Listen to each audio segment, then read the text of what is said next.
Dulu kala di desa terpencil, tinggallah seorang ibu dan anaknya yang bernama Jaka Tarub.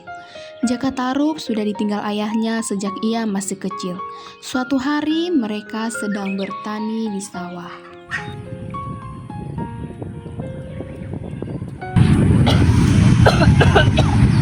Kenapa ibu? Tidak apa-apa nak, ibu hanya batuk saja. Ibu istirahat saja, biar Jaka saja yang mengerjakannya. Tidak apa-apa nak, itu masih kuat kok. Sudah, Jaka saja yang melanjutkan pekerjaan ibu. Ibu beruntung punya anak seperti itu.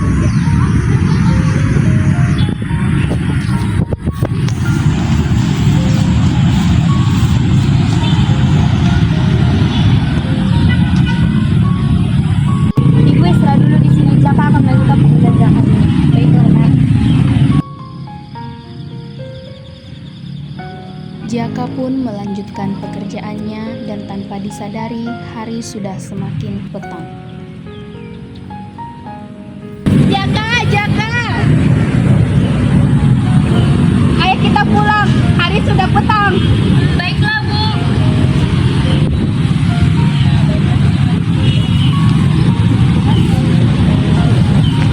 Sesampainya di rumah, mereka makan malam dan berbincang-bincang di meja makan. Ada yang ingin ibu katakan kepada kamu. Ada apa ibu? Kamu kan sudah dewasa, lekaslah menikah. Ibu ingin menyumbang cucu dari kamu. Tapi Jaka belum ingin menikah bu. Nah, kalau ibu nanti tiada, siapa yang akan mengurus kamu? Ibu kan ada, jangan berbicara seperti itu bu. Ibu, semakin hari semakin tua nak. Jaka pun termenung dan berpikir ada yang berbeda dari ibunya hari itu. Keesokan harinya, Jaka melihat ibunya sudah menyiapkan sarapan mereka. Dan ibu yang menyiapkan semuanya hari ini? Tidak apa-apa nak, ibu tidak ingin kamu lelah saja saat bekerja. Terima kasih ibu. Sama-sama nak, tapi hari ini ibu tidak ikut kamu bertani dulu ya nak? Tidak apa-apa, ibu istirahat saja, biar Jaka saja yang melanjutkannya. Terima kasih nak. Jaka pergi dulu ya bu, hati-hati nak. Jaka pun menuju sawahnya untuk bertani. Walaupun hanya pergi bekerja sendirian, ia tetap semangat demi ibunya yang sedang lemah di rumah.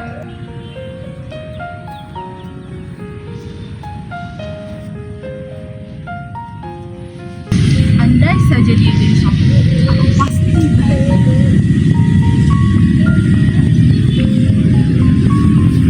Hari sudah petang, saatnya Jaka Tarub pulang ke rumah membawa hasil panennya. Ibu, Jaka pulang.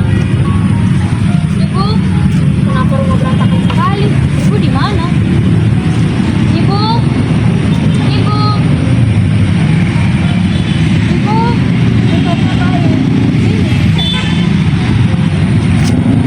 ibu, ibu, ibu, ibu, ibu.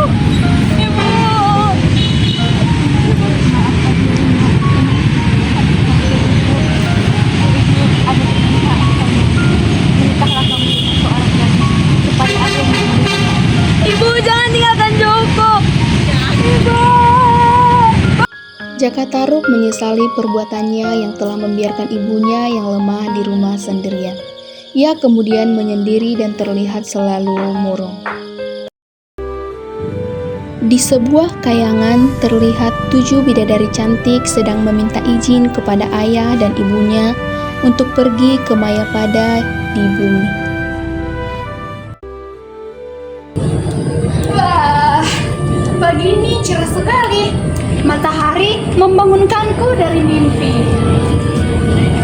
Ya. Wah, rasanya tadi aku bermimpi, pori-poriku seperti tertusuk air. Wah, rasanya adem banget. Tertusuk bagaimana? Kamu ini aneh deh kalau ngomong. Yang ada itu ditusuk pisau dan sakitnya itu di sini. Suasana di taman, Bidadari 5 menghampiri Bidadari 4, 3, dan Bidadari 2 yang sedang duduk di taman sambil bercengkrama. Kakak. Ya, ibu ada apa? Harum sekali kamu pagi ini. Iya kak, ayo kita ke Mayapada. Aku sangat ingin ke bumi itu lagi. Aku rindu sekali mandi di danau. Wah, ide bagus itu. Kita kan sudah lama jadi ke Mayapada sejak musim dingin ini. Ya sudah, kalau begitu kakak bilang dulu ya ke Ayu. Oke kak. Dengan senangnya Bidadari 5 menghampiri Bidadari 6 dan 7 untuk memberitahu kalau mereka akan ke Mayapada. Kalian bau, kalian jorok deh. Pasti kalian berdua belum mandi kan? Ntar ibu marah deh kalau kita pergi, tapi badan kita masih bau. Emang kita mau kemana? Kita akan ke Mayapada, Kak. Kita akan mandi di danau. Wah, rasanya menusuk ke dalam. Pasti dinginnya air akan merambah ke dalam. Wah, rasanya seperti itu. Kamu kebiasaan deh menghayalnya sampai ke ujung tanduk. Tidak tahu artinya tapi asal menyebutkan.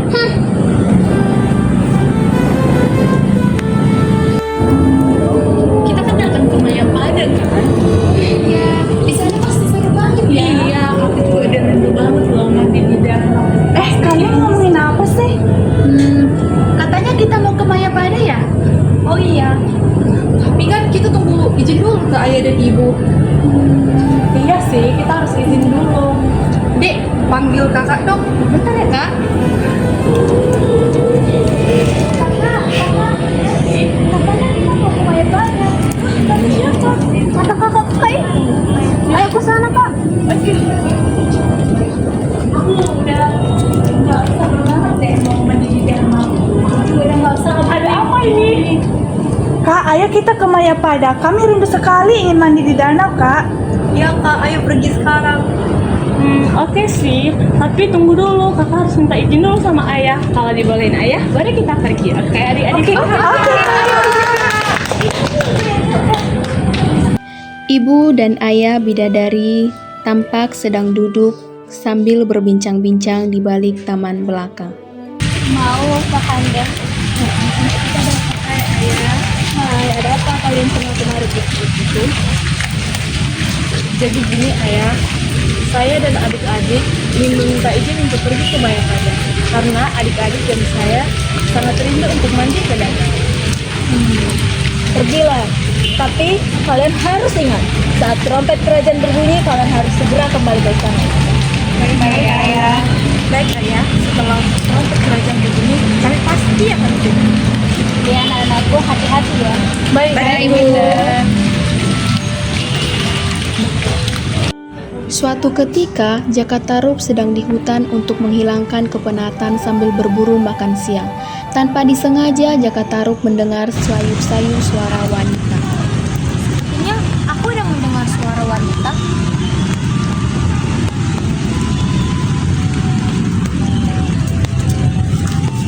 Wah, ada tujuh wanita cantik. Mungkin salah satu di antara mereka adalah jodohku. Itu ada Selena. Jaka Tarub berjalan mendekat menuju danau. Kemudian ia menemukan pakaian wanita tersebut. Setelah memilih, ia mencuri salah satu selendang dan menyembunyikannya.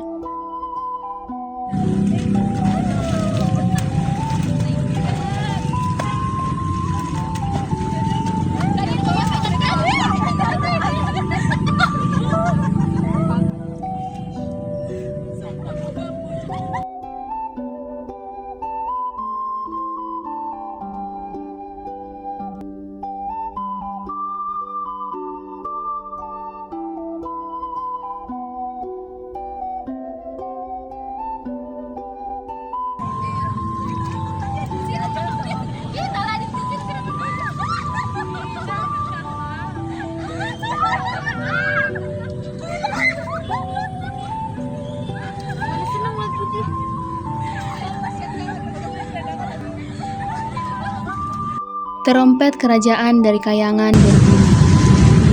Ayo kita pulang, trompet kerajaan bentar lagi berbunyi. Nanti kita tidak bisa kembali ke kerajaan.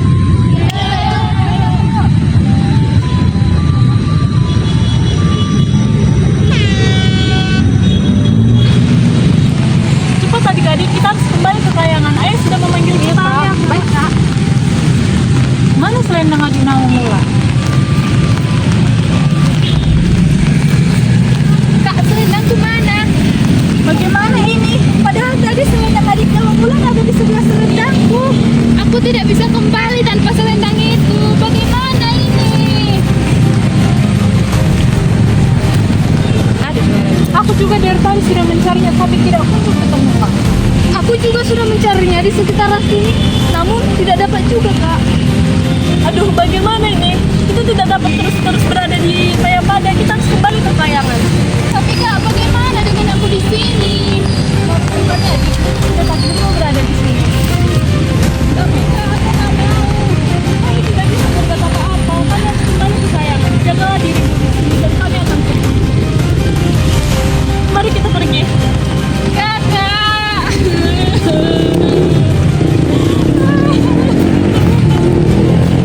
Kakak. Keenam bidadari cantik itu pun meninggalkan Nawang Wulan sendirian. Selendang Nawang Wulan masih belum ditemukan. Nawang Wulan merasa kesepian dan menangis di tepi danau. Bagaimana ini? Kemana aku harus pergi? Kakak. Kenapa kau menangis, Kak Cantik? Selendangku hilang. Aku tidak bisa kembali ke kayangan. Kayangan, kau adalah seorang bidadari. Jangan takut, aku tidak akan melukaimu. Daripada di hutan ini sendirian, lebih baik kau ikut denganku. Benarkah? Apakah kau mengizinkanku untuk tinggal bersamamu? Ya, tentu saja. Kau bisa tinggal selama apapun yang kau mau. Pakailah ini. Terima kasih. Oh iya, siapa namamu? Namaku Nawang Wulan. Nama yang bagus. Perkenalkan, namaku Jaka Tarub. Terima kasih, Jaka. Ayo ikut aku. Dengan senangnya, Nawang Wulan mengikuti Jaka Tarub ke rumahnya. Ia menerima ajakan Jaka Tarub karena tidak tahu harus berbuat apa lagi. Di kayangan, kakak-kakak dari Nawang Wulan merasa takut untuk menghadapi ayah mereka. Mereka takut ayah dan ibu mereka akan marah karena mereka pulang ke kayangan tanpa Nawang Wulan. Ketakutan mereka pun akhirnya benar-benar terjadi.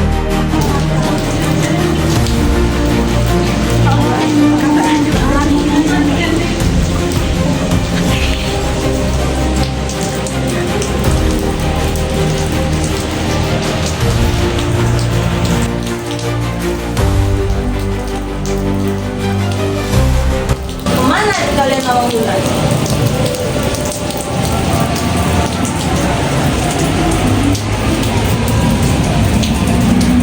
Di mana dia? Kenapa kamu ini kurang sampai?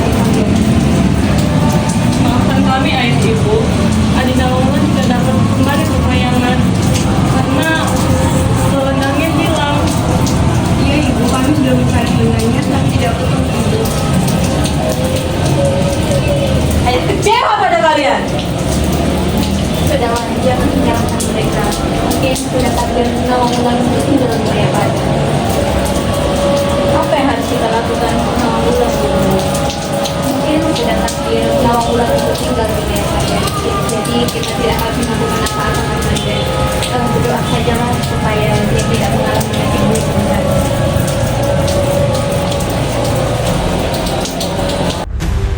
Hari demi hari antara Jaka Tarub dan Nawang Wulan pun telah berlalu. Mereka semakin menyatu dan saling mengenal satu sama lain.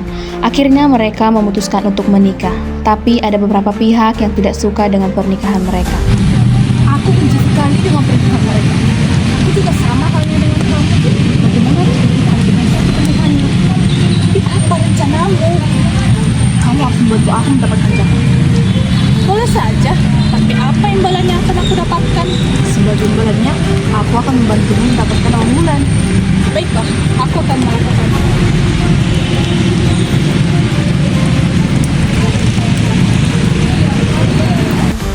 Mereka berdua pun terus berusaha untuk menghancurkan pernikahan Nawang Wulan dan Jaka Tarub. Namun usaha mereka gagal. Setelah pernikahan Nawang Wulan dan Jaka Tarub sudah cukup lama, mereka dikaruniai seorang anak yaitu perempuan. Anak mereka bernama Nawangasi. Semenjak kehadiran putrinya, kehidupan mereka semakin bahagia.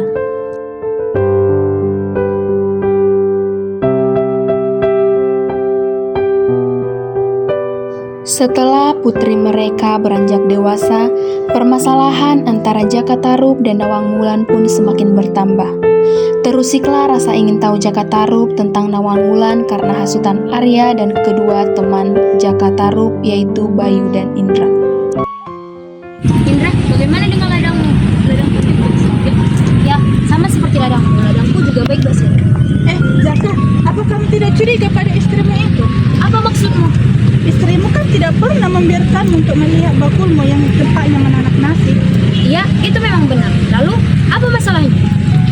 Apakah kamu tidak curiga beras yang di dalam lembungmu tidak pernah habis, seolah-olah tidak pernah dipakai? Sudah teman-teman, Jaka tidak akan pernah curiga karena dia sudah sangat bahagia bersama Nawang Wulan. Jaka pun merenungi perkataan teman-temannya. Akang pulang. Aku sudah pulang, ya Dinda. Dinda mau minta tolong jagakan api ini. Memangnya Dinda mau kemana? Dinda mau pergi ke sungai untuk mencuci pakaian kita. Baiklah Dinda, akan membuat Dinda. Tapi ingat, jangan pernah membuka tutup api ini ya Kang. Baiklah Dinda, aku tidak akan melupakan Dinda. Terima kasih. Setelah Nawang Wulan pergi, Jaka Tarub ingat dengan perkataan teman-temannya. Karena hatinya dipenuhi dengan rasa penasaran, Jaka Tarub pun membuka tutup kukusan yang ada di depannya.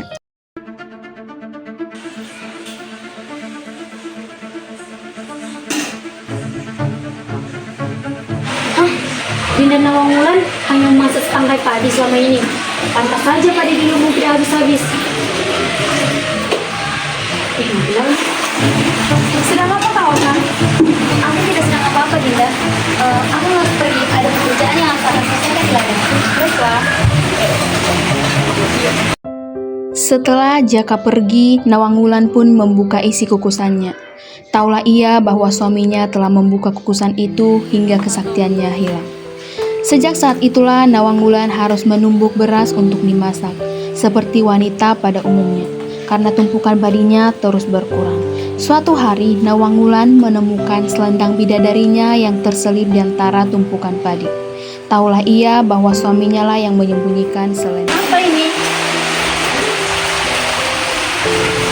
Jadi selama ini, Akang Jaka Tarub yang menyembunyikan selendangku.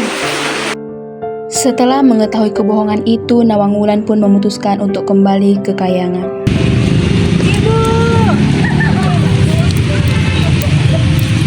Akang, aku mau ngomong. Ya, Dinda. Maafkan aku harus pergi. Tapi, bagaimana dengan anak kita Nawangasi? Aku percaya kamu bisa menjaganya. Dinda, aku tidak sanggup menjaga anak kita Nawangasi sendirian. Kamu pasti bisa, Kang. Ibu, jangan tinggalin Nasi sendiri. Maafkan ibu anakku. Tapi ibu harus pergi. Tapi Bu, Asi ingin ibu bersama kami di sini. Dinda tega meninggalkan Nawangasi tanpa seorang sosok ibu di sisinya. Tapi tempatku bukan di sini ya Kang. Tempatku di kayangan. Maafkan ibu. Baiklah, hati-hati Dinda. Maafkan ibu nak. Ibu harus pergi. Hati-hati Dinda. Kapan ya Nawang Wulan pulang? Iya, dia sudah terlalu lama tidak ke rumah. Iya, kita semua juga tidak sangat merindukannya. Kakak, aku pulang. Wah, adik pulang. Adik. Kakak. Ibu, adik pulang. Anakku. Ibu.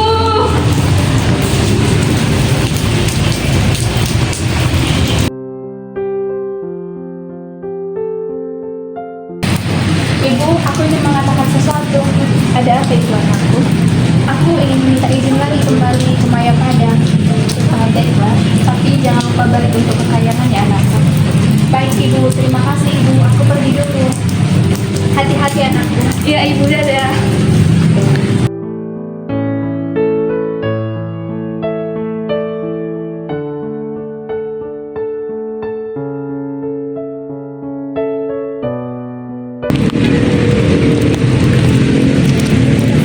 Terima kasih putriku.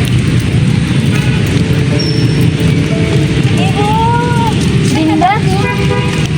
Kembali lagi. Kenapa Bu? Rumah Ibu bukan di sini, Nak. Apakah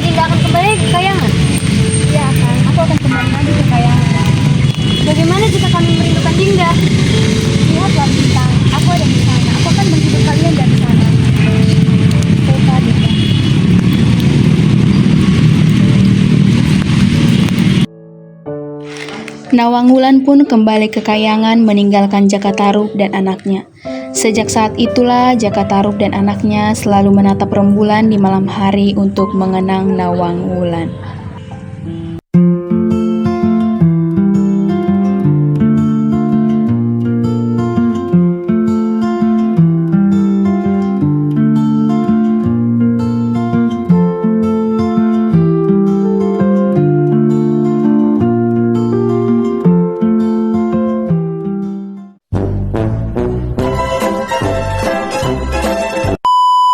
Biar kok nak. Ya usah, Jaka saja yang melanjutkannya. Ibu beruntung punya.